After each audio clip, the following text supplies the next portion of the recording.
January 1948. In a moving speech before the United Nations General Assembly, Warren Robinson Austin, US Ambassador to the United Nations, hailed Mahatma Gandhi as the most powerful man of the 20th century, commending his unwavering commitment to non-violence and his inspiring leadership in the Indian independence movement.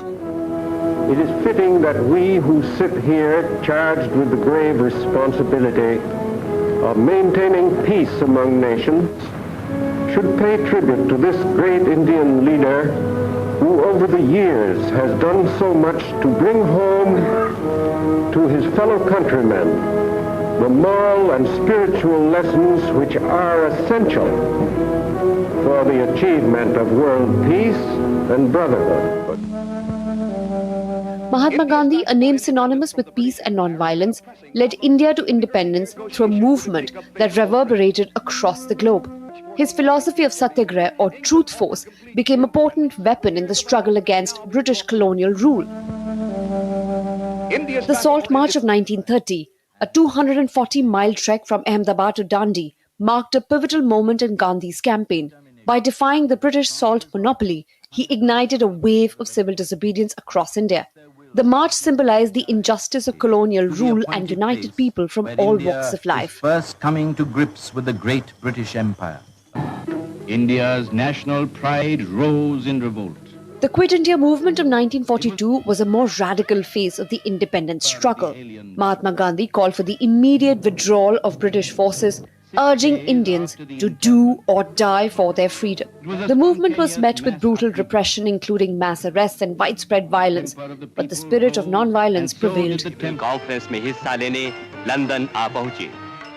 Beyond his role in Indian independence, Gandhi's philosophy of non-violence influenced the civil rights movements across the world.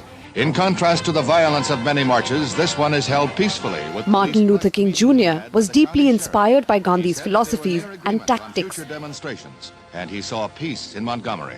I remembered hearing a message by the president of Howard University, Dr. Mordecai Johnson, who had just returned from India. He spoke in Philadelphia on his trip to India and the whole philosophy of Gandhi and passive non-violent resistance. Now, I was so deeply moved by the message that I went away and bought several books on the Gandhian, on Gandhi and Gandhian technique. Mahatma Gandhi's unwavering commitment to peace and justice inspired millions worldwide. His philosophy of non-violent resistance challenged the prevailing belief that violence was the only path to change. His legacy extends far beyond India, influencing leaders and movements across the globe. It serves as a reminder that even in the face of seemingly insurmountable challenges, it is possible to achieve change through peaceful means. Jessica Taneja for DD India.